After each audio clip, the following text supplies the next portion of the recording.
Good to go. Well, hey, good to see you again. Yeah, Always good to be good back to see on. you, Johnny. Yeah. How are you doing today? You know, we had a day off for Veterans Day. Shout out to the veterans, and also shout out to having a day off. It was really nice. Heck yeah. For those of you who don't know what I do, I'm a middle school music teacher, and yeah. Heck yeah. Cool. And I work for him. I am also a music teacher. Yep. Cool. Everything should be good to go. Yeah, we're looking good here. This warm up. Sweet. Sweet. I'm gonna go ahead and actually go and repeat myself. Actually, I'll tell you what, man. I'll launch that up if you want to just you want to get going on this warm up with an explanation. Okay? Yeah, solid. Cool. All right, so starting out. That's Mr. Harmonic, man. Yeah, it's way easier on humbucker guitars. Yeah. With a just ton of gain. Like anything past 7 on the gain is like nice, man. Yeah, I didn't know about humbucker guitars. I had no idea. So very cool. Yeah, it's almost yeah. All right, starting out with this warm up. So one thing I've just been really loving lately is going through different etudes for specifically the scales, just to get used to essentially what interval, or not what intervals, but what degrees of the scale are in what spots. That's one thing that I struggle with major when I was first learning the scales, is seriously just knowing like what degrees of the scale are where. Aside from, of course, the roots, just have them in those spots. But essentially, these exercises really help with kind of just navigating through the different spots of the scale and getting used to even positioning the different shapes into other spots as well. Getting started with this, it's a fairly simple warm-up. 60 beats per minute. We're ultimately going to play shape number 5.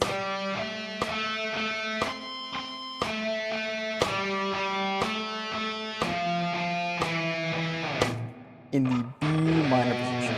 So we're starting out with a pentatonic 5, and if you don't know how to play that pentatonic 5, we do have a diagram on the Mountain City Music website for all the different scales. We're going to be positioning this pentatonic 5 inside of the scale of B minor. So we're going to be starting this off in the 7th fret. Now ultimately, we're not really going to start from the open string like we normally do with a lot of the warm-ups.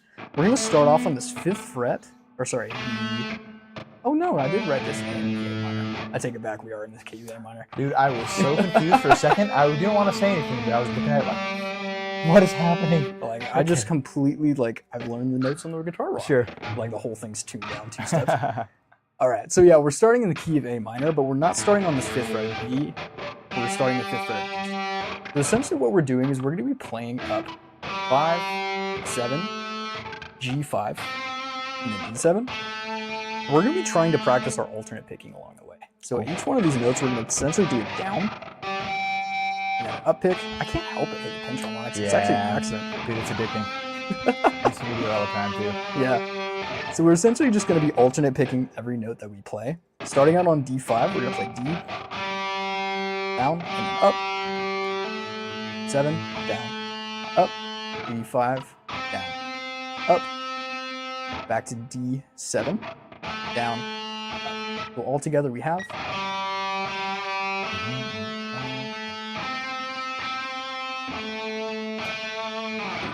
Now, if you're familiar with economy picking too, you can kind of switch the direction that you do pick, but not just follow that same down-up pattern. It'll make perfect. Brother, I just got to say out loud, I have no idea how to economy pick. It's an interesting technique. Yeah, it makes a lot of a difference for shifting between the strings and you're picking a lot of notes, but overall it's one of those techniques that you can kind of replace with alternate picking, but it comes in handy. Nice. So yeah, we have our first measure following that structure, and then we're going to follow the same kind of structure, picking twice for each note, but we're going to switch to 2 different notes. So starting in the second measure, we have D5, D7. Use your pinky to play A8, and then your ring finger drop down to A7. All together, we got 5, 5, 7, 7, 5, 5, 7, 7, 5, 5, 7, 8, 7, 7. All right, so we're gonna hit that at 3 different speeds. We have 60, 80, and then 120. One thing to remember too is to just keep your picking hand really relaxed. We're gonna take this up to a pretty high speed. Yes, sir. Now, for a lot of guitarists, that may not be terribly quick, but to a beginner who's doing this exercise, you don't want to tense up as we start to bump up the speed. So yeah, just remember to stay relaxed. Yeah, keep that body relaxed. And brother, I just want you to know, I am going to request to go faster. You know me, man. I already kind of figured you would. Yeah, you could just sense it next to you. Yeah, like, this is going up 300 somewhere. Yeah. Cool. All right, let's hit it. 2, and ready, go.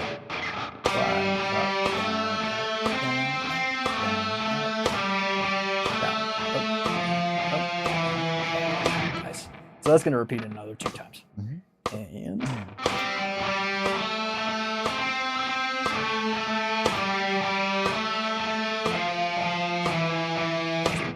one more time.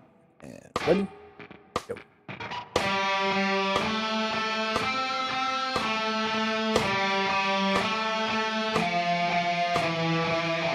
Sweet. All right, so that's 60 beats per minute. Take this up to 80. Sure. 2, ready, go.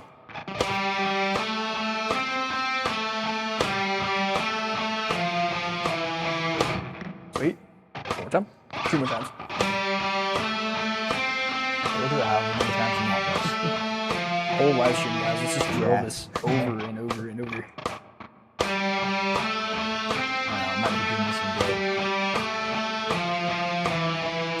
good. Truthfully, I think that would be fun to do a live stream one day where we take one singular piece of anything and we just practice it for the full hour to just see how quick we Just can take it at the logical extreme. Yeah. Yeah, cool. I dig it. Make a whole actually, that would be a great practice session example, actually. We should do that one day. Yeah.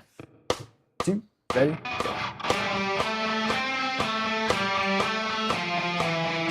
Two, and That was for my students. Play with your eyes closed. oh, if you're gonna play with like an eyes closed- earthbender, you know what I mean? Want to feel it, and then you want to look at it.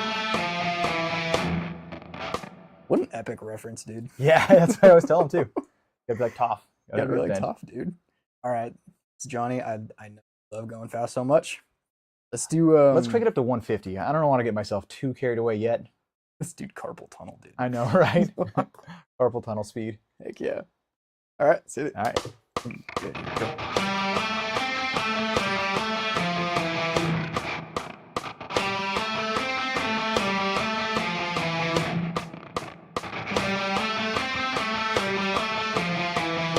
Nice. That's 150. That's a pretty decent speed. Yeah, yeah. If you Something can play that, intentional. like I gotta say, you're doing great as a guitarist. Yeah, I really like writing exercises like this for the sake of just bringing it up super fast too, because Sure. you can use it in things like soloing all the time. Oh, yeah. Especially if you throw a palm muting on it for exercises like this. Perfect. Not exactly the exercise, but Yeah, throw yeah. some palm mutes in there. Sounds really nice. Cool. Cool. 200 beats per minute. Here we go. 2.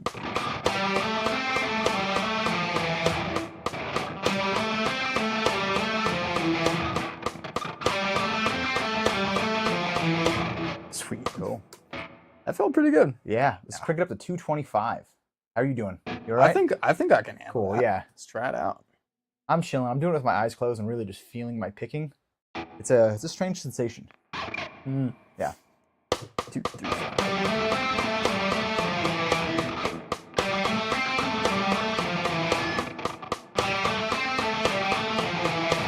Sweet. Cool. Cool.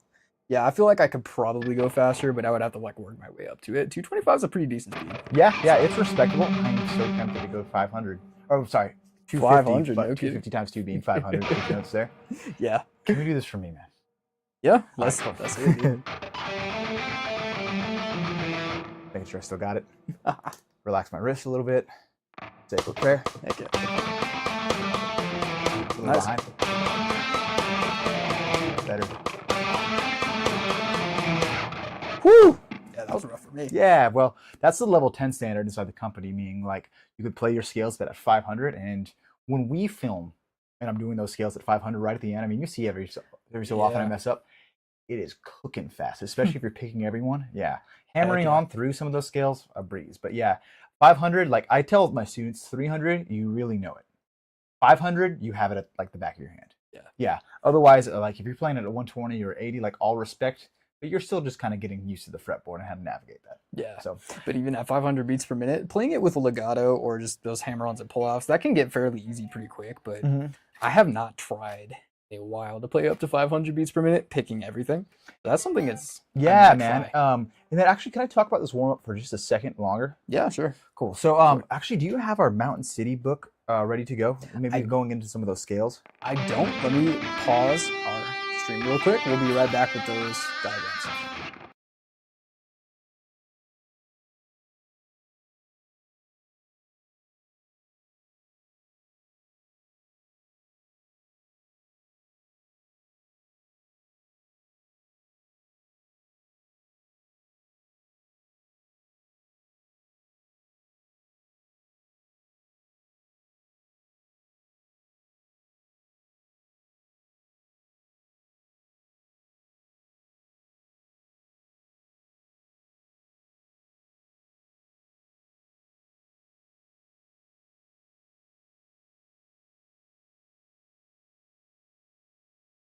Cool. All right. Sweet. So we're back. So, talking about this warm up right now. Let me actually just remember how it goes. Cool. So we're starting off right here. Where we're hitting a D5, 7, G5, back to D7. Yeah, that's it. After that, you go 5, 7, and then you went to an extra note right there, that 8, 7. And I wanted to point out that although that 8 is inside the scale, and when I talk about the scale, it's actually the major scale. It's not technically the pentatonic scale. Got it. Yeah. Because that would be the 4th scale degree. If you were to count it and kind of imagine with me, I'll just actually go to our major scale. Number 5 right there. You can see it a lot more plainly where I have 5, 7, 5, 7, 5, 7, and then that would be our 8th fret right there, down to our 7th fret. And for those of you who have never looked at it, the darker notes, so the red, the black, and the blue notes, are going to be our pentatonic shape, and any of those gray notes right there are the notes we added into the pentatonic to turn it into a major scale. And those would be our 4th scale degree and our 7th scale degree, our least stable ones when we're talking about the harmonic sequence. And it's that one right there would be the 4th scale degree. Right. So I just wanted to point that out. Yeah, I guess it kind of slipped my mind. I always switch between them kind of out of habit. Yeah, well, Two different scales. Truly no judgment, because same here. Yeah. And it sounds good. Yeah. Yeah, so it was a fun exercise. Adds a little bit of extra flavor. Wanted to point that out for anybody who was kind of curious about, like, what is this tone right here? Yeah, that was 4th scale degree. The 3rd scale degree. Great explanation. Yeah. Cool. All right.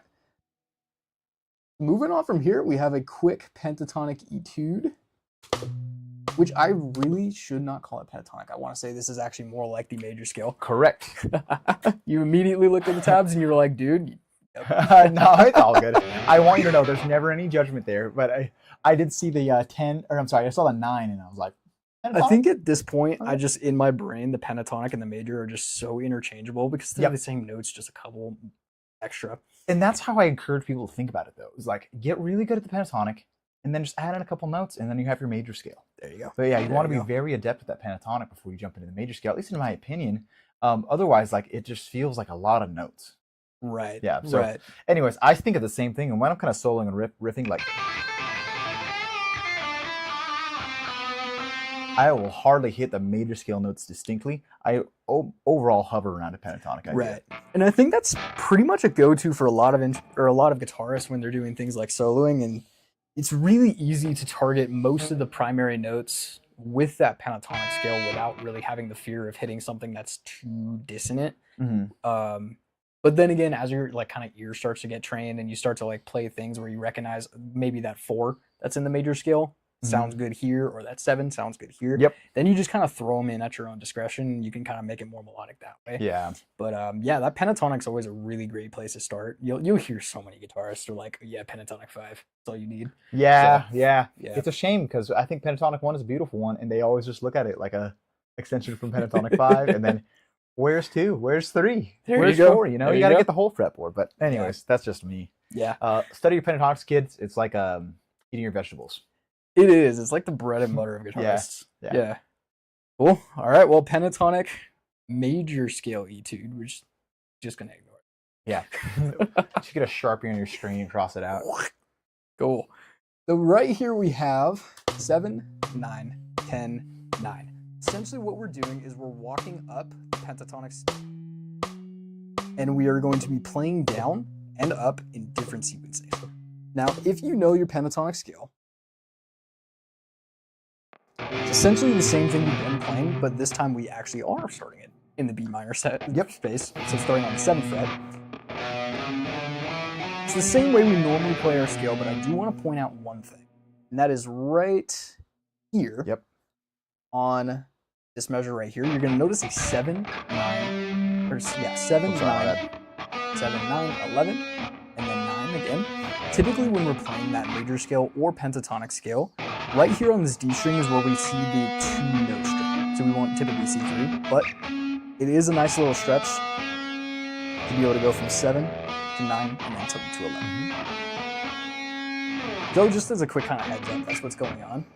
But aside from that, we're essentially going to be starting on one string, playing up a string, back down, back up, and doing a little bit of a ping pong pattern. Yes, sir. Cool. All right, so we'll start this off at 80 beats per minute. It's going to be fairly slow, so you can sight read this a little bit if you wanted to. Yeah, let's go ahead and get started. 2, ready? My bad, that's my fault. That's 5, 7, 9, 10, 7, 9, 10, 9. Here's our stretch.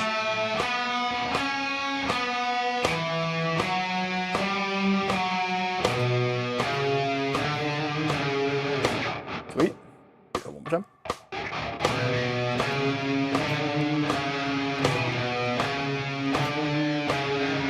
It's got like a 12-bar blues kind of feel in the sense that you can get like that E string.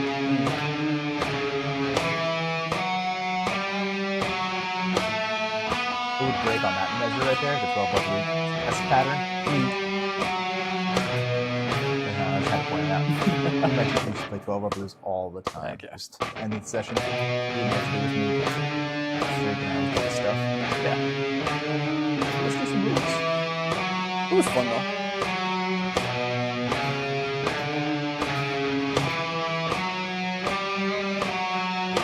Stretch. I was so tempted to shoot things by them for slide over. I thought Cool. Here's 120.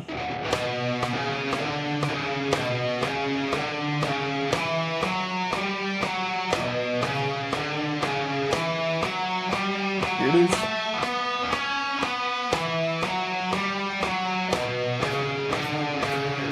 Sweet.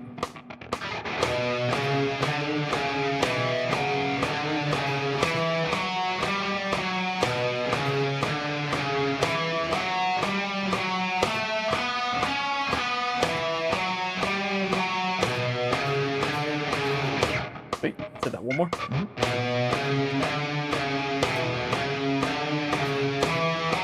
Watching uprights, and next time through, when you go to that 150, 150 is right on the measure we start playing, so you're actually going to feel it in 120, and then sort of jump over to 150, okay? Got it. It kind of feels the same like that. Feel that? Oh yeah.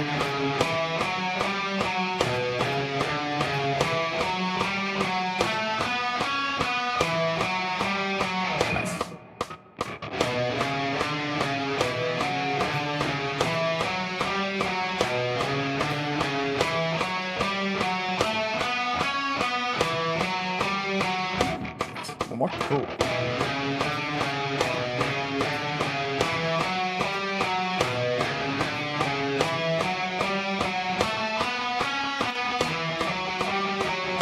Nice with that alternate. Yeah, just adding in that little alternate. You know, I can't help myself. You know me. Yeah. Cool. So this next one's going to be the same thing, 150 beats per minute, except it is going to be at 8th notes this time, so it's going to be double the speed. Oh, I saw. So like a... Exactly. Yeah. Super nice riff. I've been kind of basing a lot of my riffs off of Iron Maiden lately. Good. Yeah. Good. I think you... The world needs a little bit more of that, you know? In today's times. Yeah. Ready? Go.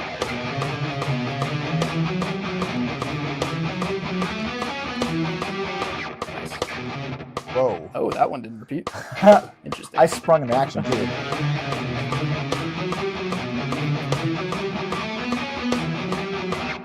Nice. Let's hit that one more time. Sure. Ready?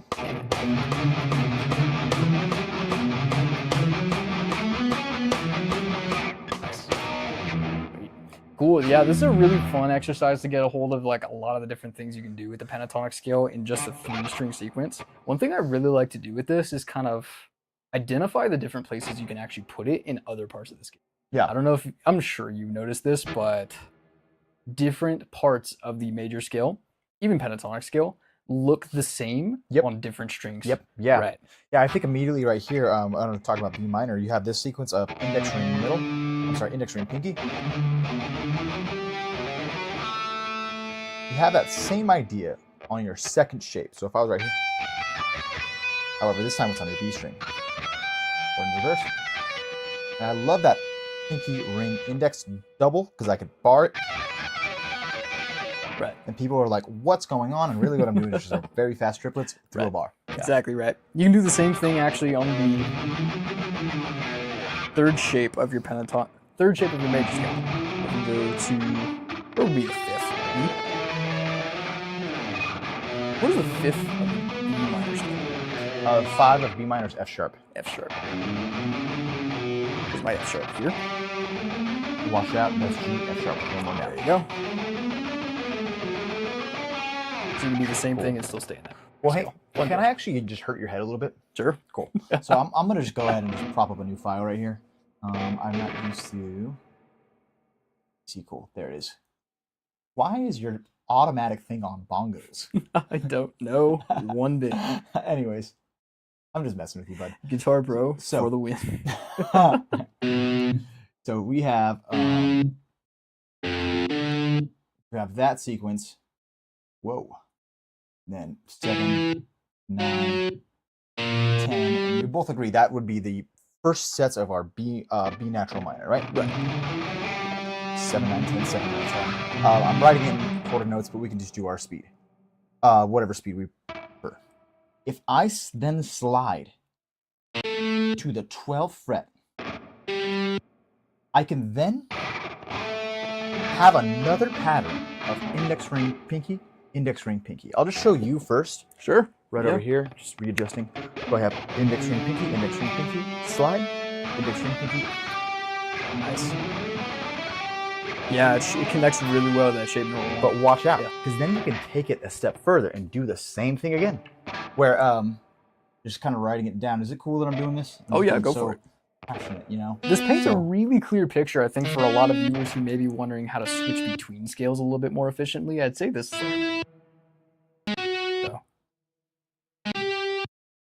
14 we slide to. So far, that is complete, but I'm looking at that spot right there. So I have 7, 9, 10, 7, 9, 10 slide. Index ring pinky slide. Now I'm on the G string and I'm going to go over to the B string, which means I always have to shift a fret because it's that 4 fret difference as opposed to 5 fret difference. But I can then take index ring pinky again. See how I did that? And then that is pretty much the same for all of your shapes. If you ever see a double pattern, so let's think, I don't know, major 1, for example.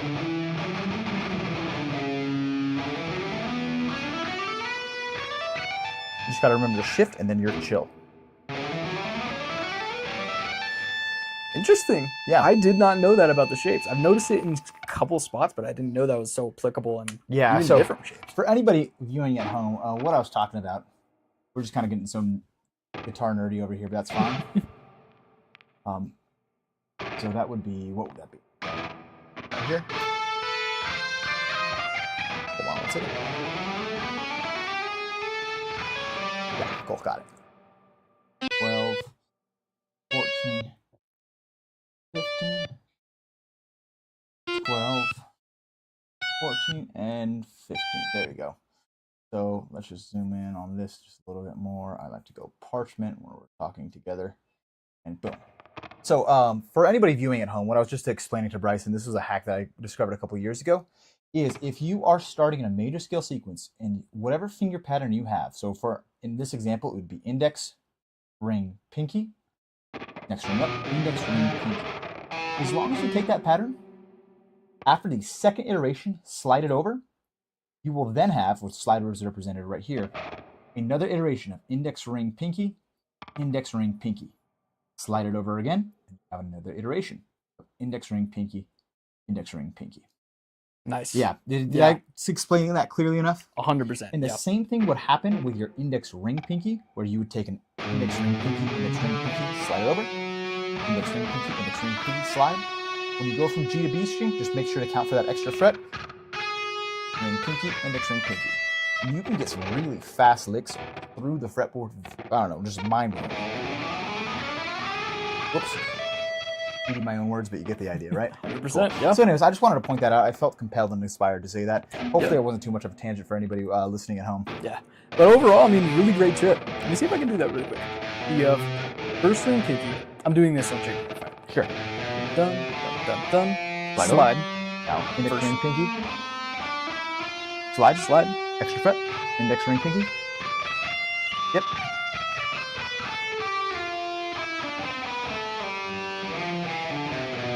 Yeah, you can do that in reverse too if you want to. Exactly. Or maybe, I don't know, we'll write a scale exercise like that where we could just very quickly hammer on through those triplets. And if anybody at home...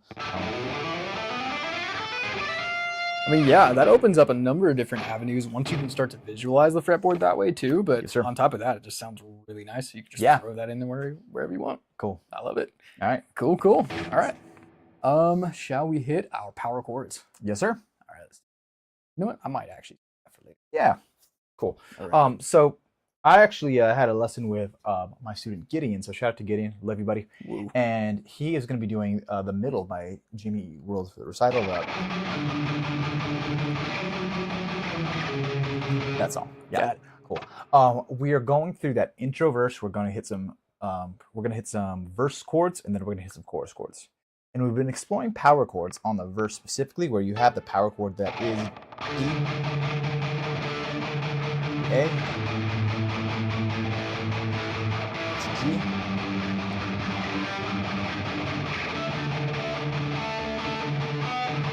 and so on and so forth. You know what I mean?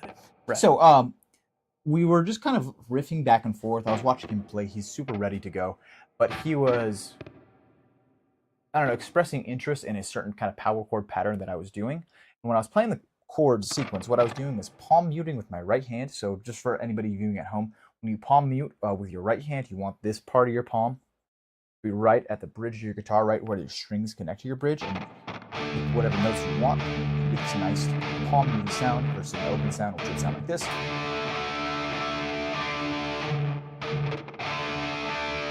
So what I ended up doing as we were playing, I would go palm mute twice to open twice. You know me, I just like to mess around.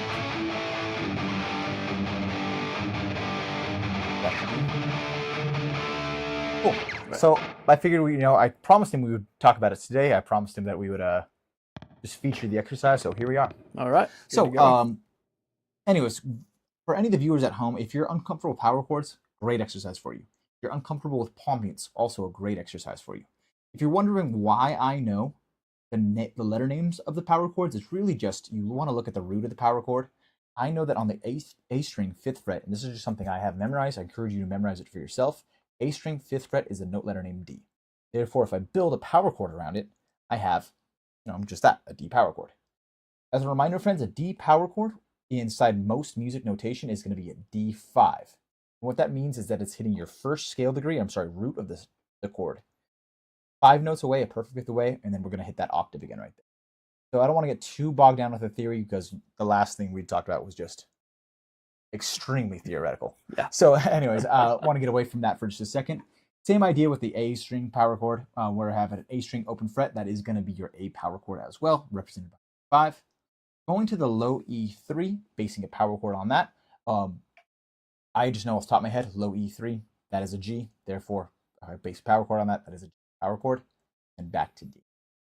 For those of you who might be unclear on how to arrange your fingers on that, the way that I structure a power chord, and this is very purposeful, you always want to go index finger first. The next string down, 2 frets away, you want to go ring finger. And then the next string down, same fret, pinky.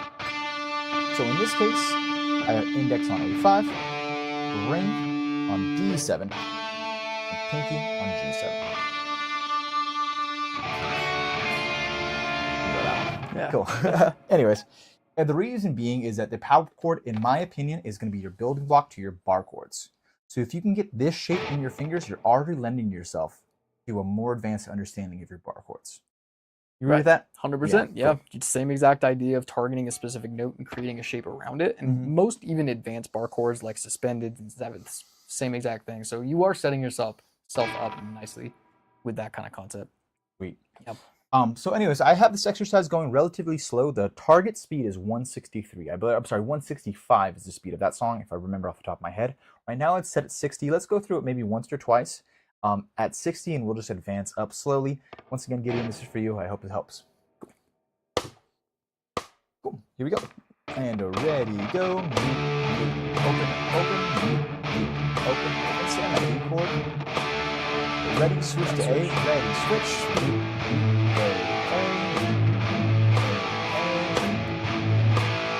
You'll notice that when I play those A's, when we play those power chords on A, Bryce and I both bar through those two. You can bar through the A power chords or put your fingers in the arrangement. Either one is just fine. When I say arrangement, I'll show you this next time. Kick us off again. Here we go. And Bryce, why don't you bar that A power chord so that way people see the difference. So I'm using my index and middle to make that happen. You know what? I'm so sorry. Bar in the middle, so you got it. Just like you did last time. But anyways, let's do that again for the explanation. Yeah, you got it. Cool. It's hard to explain things thoroughly, understand things thoroughly as you're playing, right? Open.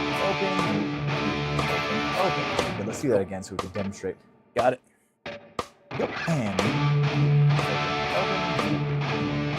So once again, I'm going to use my index and middle on that A power chord. Bryce is just going to bar it. Both are viable ways to play that. Both will train different kind of muscles of your guitar playing. So ultimately I'm saying is do whatever you like on that instance. For all of the other power chords, definitely use your index ring.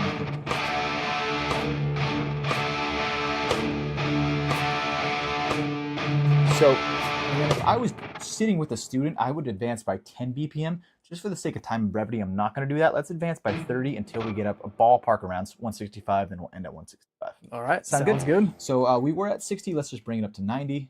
Boom, and here we go. 2, and ready, and go. And I feel compelled to say if we're playing this, if any of this is giving you a tough time, just play it back on the video. YouTube is so cool in the sense that you can play it at 50%, 75%, and so on and so forth. So if our gaps or our jumps are a little too much for you, just explore some of those percentage speeds. It will help out so much. Let's just do it one more time. Sweet. That's like, I had to do it. I'm just a big old ham on guitar.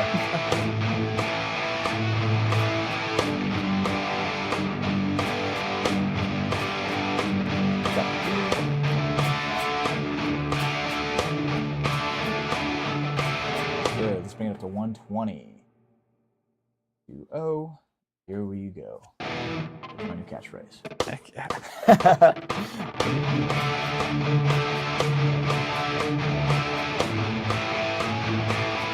Now, as we play through this too, I should say out loud, whenever I'm just messing around, just kind of improvising on a piece of music, I never do something the same way. So even if I was in a kind of concert setting, I probably wouldn't go strictly open. I might mix it up personally. If you're not in a spot where you can improvise like that, don't even worry about it. If you are, yeah, there you go. Cool. There you go. Awesome. We're going to cut the difference a little bit. Let's go up to this one at 145, just adding 25 BPM to it. Here we go. All right, here we go.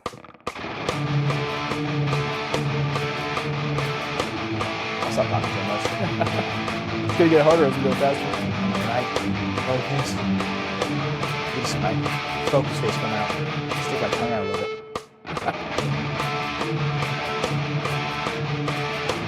Feel like see that, students? I was one of them. Oh yeah, I do a tongue thing for sure. have some students who like tense up their mouth. And I think that's pretty funny too. It looks like they're trying to talk, but they're not quite talking. Yeah. Anyways. It's so locked in. Yeah. Yep. They start shaking their head a little bit too. Yeah. That's how you know they're really working it. Anyways, we're at Yep. 165. Let's do this. All right, here we go.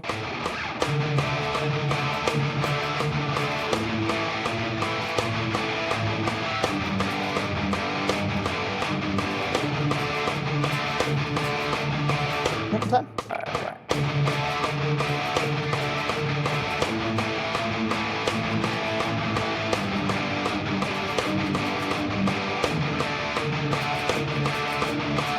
Cool. Woo! That's a burn. Yeah, I know, Love it. right? Whew. All right.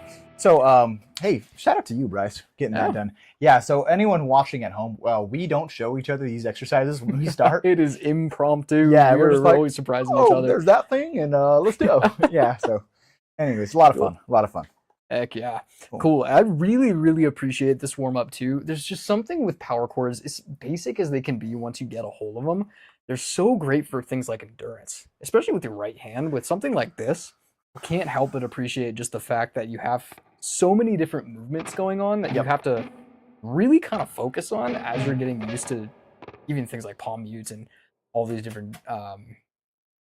power chords that you have to strum. Maybe you switch it to alternate picking, you add that into the mix. It's great for just drilling all these techniques and more importantly, just the endurance of it all. Yeah, I 100% agree. The endurance is huge, and then like endurance, like speed, like really anything else in life, it's just a matter of like neural connections, taking it slow and then building up the speed. I sound like a broken record. We talk about that literally every time. Every single week. But it's just there's no shortcuts, but there is just one linear path, and once you can understand it, you're gonna just nail guitar.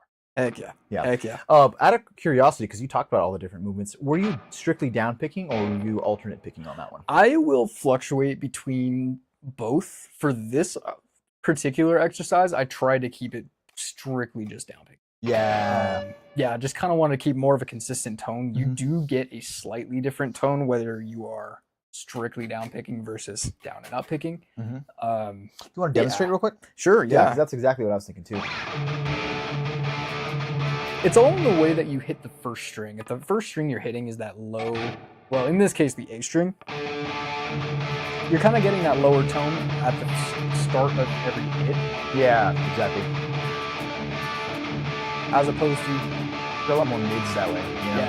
Yeah. so it just plays a different part, and of course, just how it sounds, essentially. I can't really say one is better than the other. I think it just depends on whatever you're playing and whatever works best. Yeah, I would say. I got really convicted a couple weeks ago when we were doing the Master Trumpet.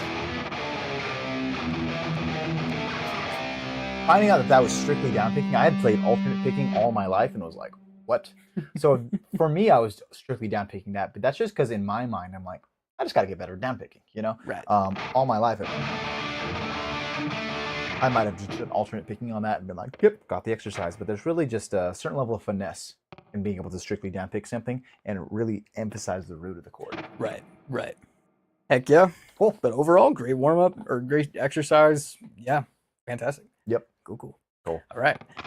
So from here, I thought we take a bit of a different kind of turn. Yes, sir. We don't talk too much about the different things that you experience in guitar, especially as you're just getting started or even just kind of like early on in your guitar journey. There's so many different things that a lot of us musicians kind of experience, and I kind of wanted to touch base on those things a little bit. Yeah, let's do it. First and foremost, actually, how long have you been playing guitar? So I'm 33. I started playing when I was 14 years old. So I've been playing for 19 years. Now, I should like mark my 20th anniversary or something like that. It'd be cool. You should. That would be cool. But anyways, I played very seriously for about 3 years, and then I stagnated hard for what would the math be right there? About 11 years. I just didn't know what to do. And it wasn't until I made that guitar milestone document that we work out inside this company. And for those of you who are watching at home, that's our formula to diagnose where a student is and therefore give them the correct exercises and correct songs to advance them as a guitarist. So it wasn't until I made that document that I started seeing some significant growth on my end. Before that, it was just a shot of the dark of what I wanted to learn, as is with so many guitarists. But Yeah, that's just, I don't know, a little bit snippet about my guitar playing journey, but long answer short, I've been playing for about 19 years now. Okay. Crazy to say out loud. Yeah, congratulations. That's actually a Yeah. really cool milestone to hit. Yeah. I believe I've been playing guitar. I can't say for sure, but it sounds right around 10 years, I want to say. Sure. Um, Yeah, well, you do kill it for 10 years, man. it's been very odd of a journey. Yeah. A lot of the viewers probably don't know, but I was primarily self-taught as a guitarist. Like when I first started out, I think I was in 4th grade. I think my dad got me this actually. And I think this was my first guitar. Yeah, I know it's first act up there, so yeah. Yeah. Sounds about right. Yeah, but I was always that kid to just kind of noodle. Yeah. I was a big noodle. Yeah. So a lot of the things I played were very sporadic, very random, and so progress was, of course, very sporadic and it wasn't until I actually started taking it more seriously, maybe like 5 or 6 years down the road, and I started studying classical music actually. Yeah, I remember that too. Yeah, that's when I really started to get a decent level of skill with things like bar chords, finger picking, chord, what would you call it, chord harmony. And yeah, so it was like right around that time where I like really started to pick up. Then I want to say probably year 6, year 7, I actually took your class when I was in high school. Yep. And that's when I started really getting into a lot of the different theoretical things as far as guitar. I had no idea what scales were at that point. I had no idea how to identify and place things like bar chords, like finding your root note, placing a particular shape. Like these were all super foreign concepts to me. And then things just kind of went from there. I took that class and then just kind of kept going from there. Yeah. Then not to mention about like 2 years later after you had graduated, I hit you up being like, hey man, I need instructors. And you were actually, I think you and Chris were the first, I shouldn't say that because we did hire Davey before you guys, but I said second crop of instructors that we hired on. Yeah. Yeah, that was a bit of a trip because even then I've taken breaks during my guitar career. Sure, same. Yeah. It was at that time where I was in like one of the heavier breaks. Sure. So I probably hadn't played for a good year at that point, and I was already like, when you called me up, I was like, oh, picked up my guitar, start practicing. Yeah, I know, right? I gotta teach this thing, man. Let me get good. Shoot. But I knew that you would do great, and here we are. Like, what is that? 2 years later. Yeah. Since I hit you up. Yeah, you've been with the company for about 2 years, and it's been one of the great pleasures of my life. I had no idea that teaching guitar would be as fun as it is. Yeah, it's incredibly fun, incredibly rewarding. So I have had a blast doing it. Yeah, and same here. I love teaching guitar, and I love just when I had this moment during COVID where a lot of the life structure that we had was stripped away, and I got to sit with myself, as many of us did, sit myself alone in my apartment and just thought, like, what do I want out of my life? Like, what do I want to say at my deathbed? Was a life well lived? And I just kept going back to, like, I need to play guitar. I need to play guitar. And you remember at that time that I was teaching choir, and that was such a heavy thing in my life. And I made a conscious shift. No offense to anybody who does choir, because it's a beautiful craft. But I made a conscious shift to be less of a choral artist and more of a guitarist. Right. Yeah. Yeah, that's great. That's great. So, anyways, I dropped my pick. I'm gonna freaking spaz out if I don't find this. It is all good. Cool. That thing is gone. Yeah. Oh, don't down me, bud. Heck yeah. Cool. Well, I prepared a couple of different questions for the remaining time that I want to just kind of go over. Sure. Yeah. So these are kind of some random questions spanning from different things like your guitar origins and early days and all that. Yeah. How you practice and just how you kind of operate as a musician independently, some different experiences that you've had, some different events that you may have done over your guitar career. And yeah, we'll just go ahead and fire them off. Sweet. Before we do this, just for demonstration's sake, can we jump over to a clean tone? Sure. Yeah, you got it. I'm sure I'm going to want to demonstrate some stuff, and having that distorted tone, it might not be the best. Oh, you got it. Let's go back here. And we're all like showing off chords, and we're all like, I know, right? Just nothing worse than a crunchy, just like bar chord. You know, every so often we'll hit one, or I'll hit one that's just like, that was great with distortion. Yeah. I remember I heard a guy do that riff, the "Every Breath You Take" riff and distortion. Sounded real nice, you know. Like, that's one of those why riffs. is that? Why is that? Yeah. Anyways, cool. I'll figure. All right. So, first question I wanted to ask you: you have or have not played in a band before? Not really. I've always been kind of a lone wolf in my guitar journey, and not necessarily on purpose. I have these kind of ideas, I've been really into like bluegrass folk lately. And as I get older, I'm just thinking, once this whole music lesson thing is, I'm gonna start a bluegrass folk band, and I'm just gonna be a killer chicken picker, and I'm just gonna go on stage. There's gonna be someone playing violin, someone on like a some sort of drum or kick drum, and that's what I want to do. The short answer is not really, but then if you count this, then I have been in a band. I did a lot of worship leading in my teens. So I started playing in worship bands when I was about 16. I did it up until I was about 21, and then decided to take a step away from it. It just got kind of like hairy and a little dicey. But yeah, I was also in charge of managing those. So I was in charge of scheduling and bringing people in, uh, sending out the music, just calling the shots of like what we're going to do each given weekend. It was an incredible opportunity. It taught me how to collaborate with people too. But long story short, no, I haven't really been in a band. How about you though? I have not been in a band before. I've always wanted to be. But I have played a number of different times with other musicians. I've played with you a couple different times. Yep. Never on a stage in front of people. I've played, actually, I have played in front of a stage. That was back in high school. I'll tell you about that in a minute. Cool. That was great. Yeah. Great experience. But no, I've never really played any band, but I am looking. I know. Oh, hey, I know, right? Hopefully, get a band like going. guy. Heck yeah. Yeah. But yeah. So tell me more about what it was like managing different musicians. Well, it's managing musicians is always just a tricky thing. Not only when you're doing a band, but when you are also like running a company and you have a bunch of musicians on your staff, because musicians inherently are creatives. They are not people who like structure. They are people who like to explore boundaries and explore new limits. Right. So when you have to put boundaries on people, that's when things get hairy, and that's why I would assert why so many bands break up. Um, I have, I've never been in a band, so I can't really talk about it like I know everything. But I would assert that the best collaborative artists are the ones that can work with each other's boundaries. So I actually forgot your initial question.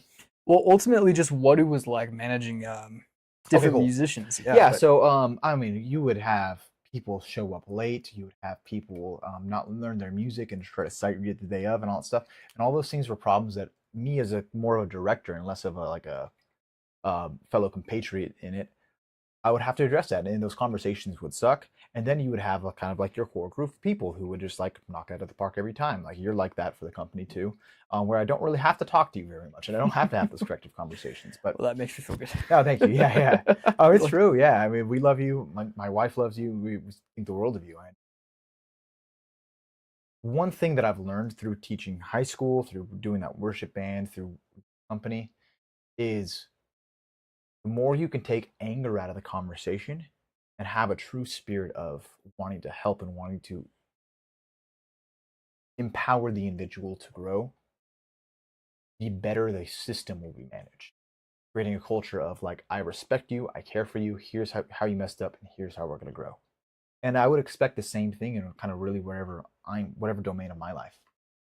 And that's a great mindset to have in just about any team-based setting with anything based on collaboration. And I would say for any viewers who hear that and maybe in the back of your mind or maybe in the forefront of your mind are deciding like, hey, maybe it would be fun to improve at guitar and maybe start something one day with a group of buddies or maybe try to start some kind of professional band setting. I mean, that's a great piece of advice, especially even at a young age. Who knows how old our viewers are? Maybe it's like some 8-year-old who's like shredding on a guitar just watching us play or something. And even at a young age, that's a great mindset to adopt early to achieve something like that. Yeah. So, just figure out how to work with people, and your life, not only in guitar, but really everywhere, will just be better.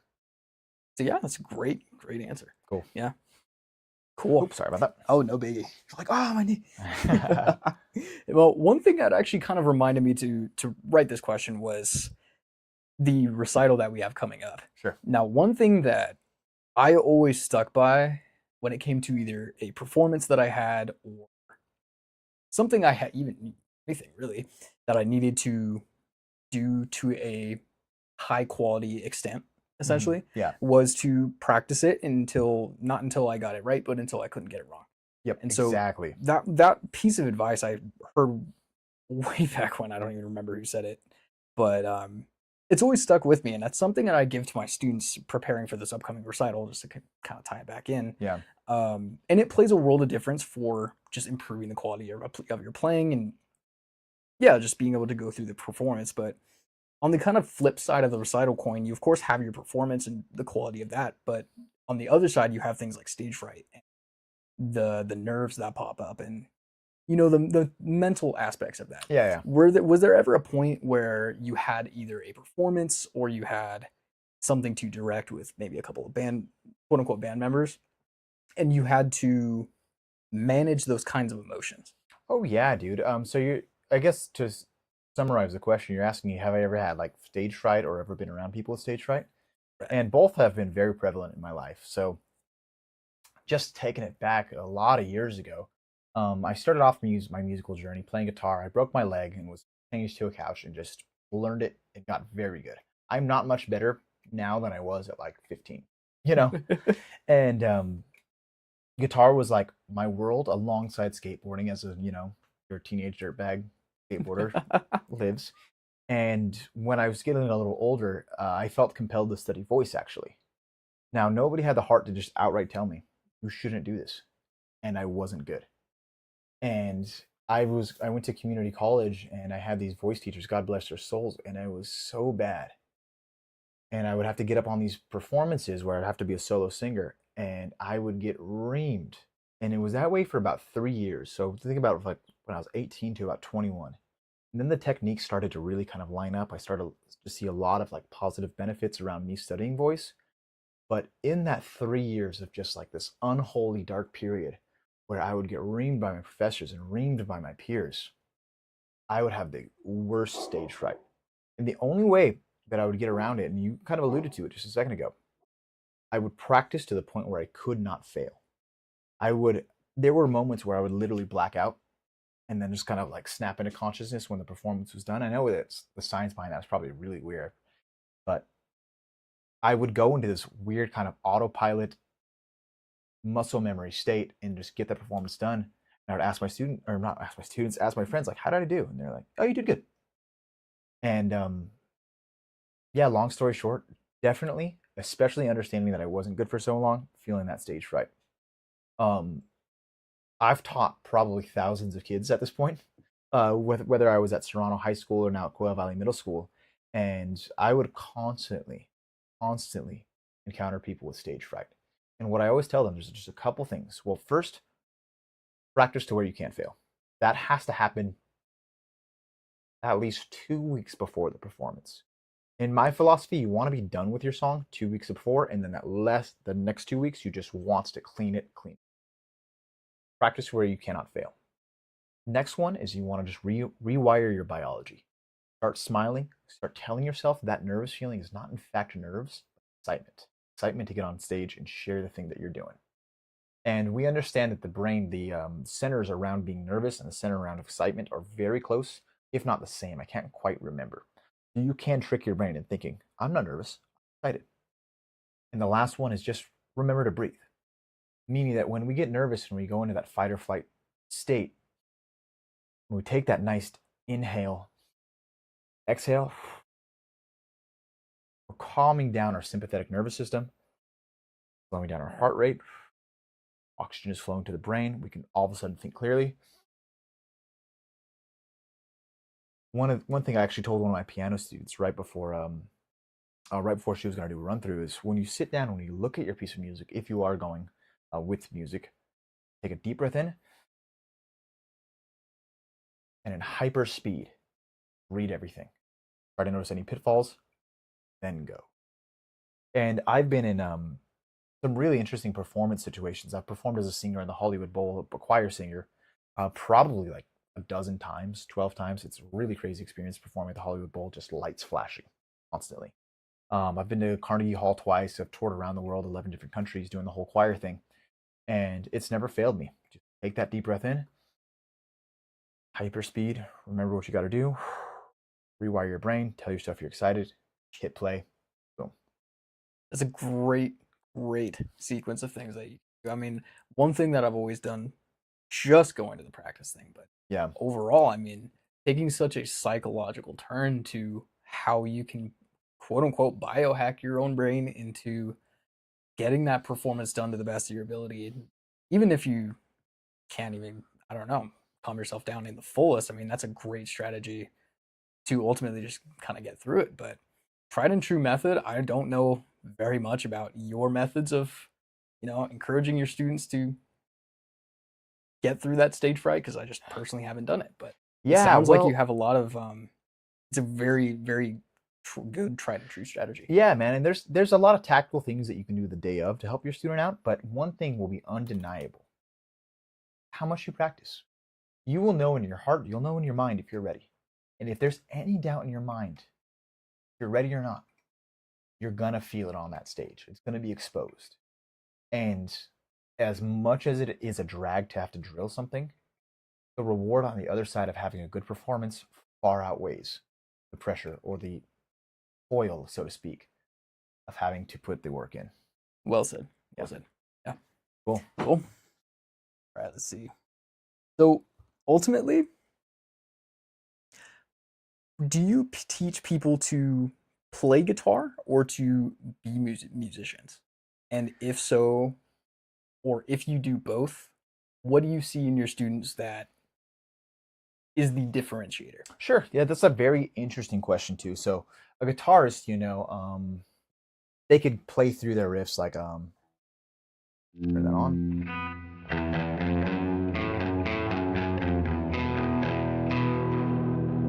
So they could play through that and they can do just fine. But a musician will be able to tell you we're operating in a kind of like pseudo F minor, pseudo E state with a little bit of chromaticism on your E and A. Now that's a really nerdy breakdown for just a kind of a cool riff, but there you go. The short answer is I teach guitarists first. When I sit down for the first time in front of a guitarist, I'm just teaching guitar. I want to get that student just to mechanically be able to understand the instrument in front of them. I want them to hold rhythm. I want them to be able to move their fingers, and I want them to have fun overall. Once they get to about level 5, level 6, especially when we go into those higher levels, I'm teaching a level 7, level 8 student right now. We are going deep into music theory and deep into what it understands to be a musician. So, once again, said succinctly, level 1 through 3-ish, just guitar. We'll start slowly trickling that theory at level 4 or 5. We're starting to do a deep dive from level 6 onward. Right. And then for any guitarists who are currently at that stage, as you said, where you're kind of in that maybe level 1 to 3 range, and you're maybe looking to deepen your understanding of the guitar and music as a whole and become a more well-rounded musician, what would be the one piece of advice you would give to them? I say this not because I run a company, but I really mean it. Find a good teacher. Find a good teacher. Find someone that you connect with. Find someone who's smart and understands the instrument, because they are going to teach things and explain things to you in a way that will vastly outpace you having to try to do your own research. Studying music is such a confusing thing if you don't have a proper guide in front of you. If you have that teacher that you can connect with and learn from, you're golden. Well said. Yeah, in one company, I run the pool and I want to be that person for people, but I really think like YouTube videos aren't going to do the trick. These little tutorial things on Instagram, they're not quite going to do the trick. But someone who can sit down and speak into your existence and understand where you're at and how to elevate you, fill in the gaps, that's going to be the cleanest way to fill in those theory gaps. Right.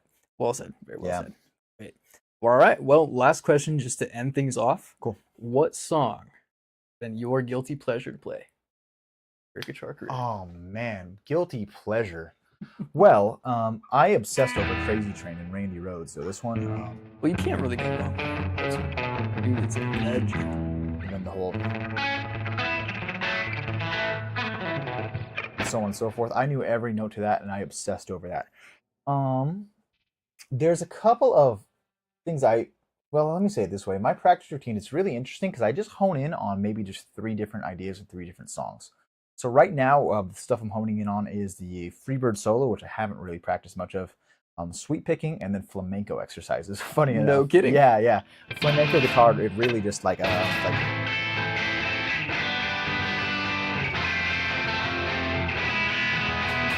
I'm not very good at it, but it's like this down, thumb, up. Yeah, and you can see people like it's like I want to get like that. So I just kind of obsess over things and then I just forget about them to the point where like you can ask me, even in some of those other prior videos, like, "Hey Johnny, can you play the solo to Gypsy?" I'd be like, "I've played it once. I was really good at it at the time." So guilty pleasures, no, not so much, but yeah, Great answer. I think every guitarist is guilty of that in one way or another. sure. Learning very well something, getting it a week later. Yep, exactly. Well, I'm curious for you, man, because you emanate guilty pleasure energy. No kidding. Yeah, I sense that you have some guilty pleasures. Oh, I'll tell you one. Yeah, that's it. It's always that. Well, dude, I fell into the TikTok guitarist trap, and that was when I learned this. When this was just Sure. like all over social media. oh yeah, dude, Yeah. and it was all over 98.7 where Yeah. that radio station where I was growing up. Dude, I heard that song 1,000 times a day. Millions of times. Yeah. Yeah. I will tell you one song. I can't remember it, but if you put the tabs in front of me, I would be all about it. Dude, that solo to Pink Pony Club, Chappelle Roan.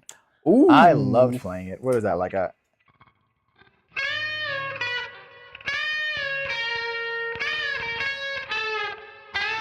There it is. Yeah, it's I'm a like having to pentatonic kind of shape. like do it from ear a little bit. Whatever. We're just gonna speculate on that. If you put the tabs in front of me, I'll be fine. I'm not gonna be able to get but that right I now. love playing that riff. I sight read that.